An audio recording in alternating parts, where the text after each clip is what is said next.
Welcome to our channel Bright Idea, where we explore new things, share wisdom, and learn creativity. The Megalodon shark roamed the oceans, scaring and chewing everything to pieces long after the dinosaurs were wiped out by the Great Meteorite. We know that it was the largest and most brutal predator that ever lived, as well as the biggest shark.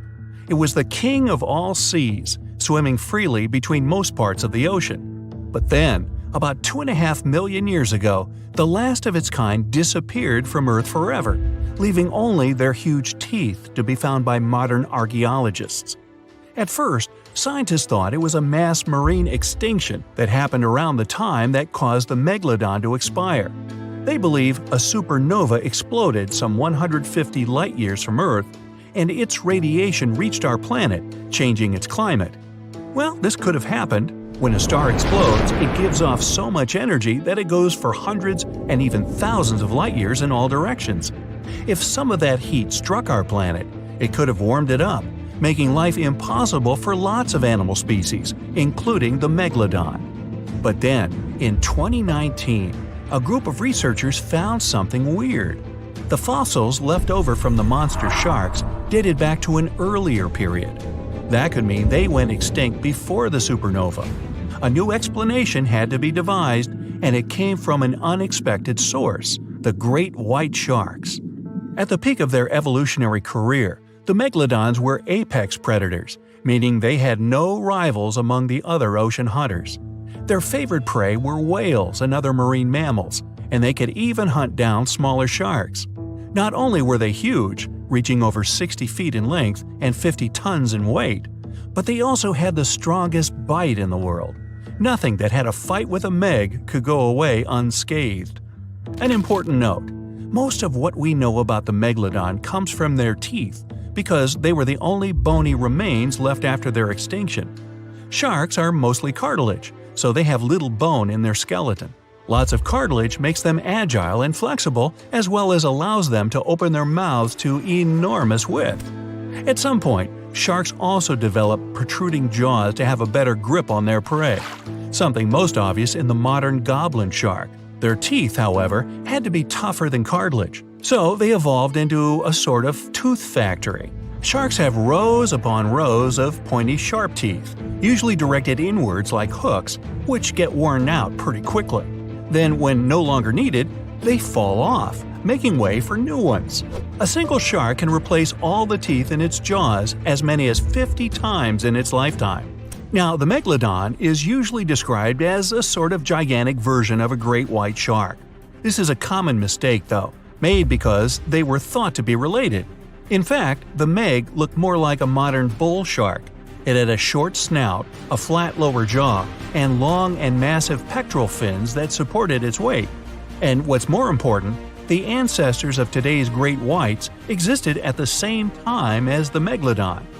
With great size comes great clumsiness, though. Although the Meg was huge and powerful, it was also not as nimble as the smaller and quicker great white sharks. Researchers believe that great whites actually rivaled with the Megalodon for food, and were often more successful hunters thanks to their agility. They couldn't fight the Meg openly, but were fast enough to get the prey the Meg had marked for itself and steal it. And still, this doesn't exactly explain why the Megs went extinct. Great whites might have hunted down smaller prey, but they couldn't fell a whale, the favorite food of megalodons.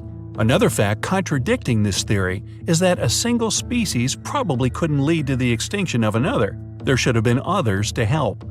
A new theory arose that said not only great whites but also tiger sharks and makos took part in the fate of the Megalodon. Both of these species were, and still remain, even smaller than great whites, but they were efficient hunters as well. They were fast and ferocious, leaving the big and clumsy Meg without much food in the oceans. When the monster shark tried to take away the prey from its smaller rivals, they simply scattered, unwilling to pick a fight with the bully. And so it happened that the only food left for the Megalodon were whales and equally big marine animals.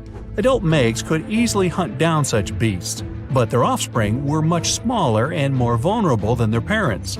Scientists believe other sharks could have used this to their advantage. While the megalodon was still little, it often became prey for great whites, bulls, and tiger sharks. Even then, a great white shark could reach the length of 18 feet, while a megalodon kid was typically twice smaller. Sometimes they could have fought off other predators, but certainly not always. But even if there was no open confrontation between young megalodons and smaller adult sharks, meg kids wouldn't have been able to find food for themselves to grow to adulthood. The reason is the same. The population of other sharks was growing, and they were rivaling with each other and the megs for convenient prey. The more there were great whites and the rest, the less food remained for the young monster sharks. Eventually, they would have simply starved.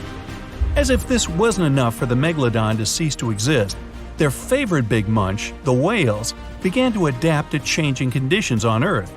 The meg was a warm-loving shark, and it was abundant in tropical and subtropical waters. When they first evolved, about 20 million years ago, the climate on the planet was much milder. Both land and seas were generally warmer, and so the meg could swim wherever it pleased. It coursed the waters of both South and North Atlantic, as well as the Pacific, and its teeth were found even in the modern-day deserts of Africa. As the years went by, the climate went on changing, though. It became extremely cold closer to the poles, and lots of marine animals and fish had to adapt to this temperature shift. The megalodon, however, didn't go with the flow. It still loved warm waters, so it stayed where it felt comfortable, its area of presence shrinking. What it didn't realize was that the whales were among those who became cool with the cool. The big mammals went further and further north, enjoying the light chill and sudden freedom from their only predators. The megalodon didn't follow. Also, about 3 million years ago, the planet entered a climactic cycle roughly similar to what we have today. The glaciers in the north went as far down as North America in winter and slid back in summer. Krill, the favorite food of baleen whales, boomed in colony growth in the coastal areas. The whales got the hint and moved to where the prey was most abundant, leaving their previous dwelling areas behind. This allowed them to grow in size as they could feed, undisturbed, as much as they wanted. In the meantime, there were vast regions absolutely devoid of any food between the coasts.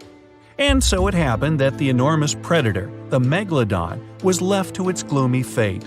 Its main dish had gone to colder waters, and the smaller prey was devoured by its nimbler and less hungry rivals. The numbers of these great hunters of the sea were dwindling fast, until none remained to rule the waters. And that's how, eventually, the great white sharks became the most fearsome predators in the ocean. Thanks for watching Bright Idea Channel. Please like, share, subscribe. Comment what you liked in this video.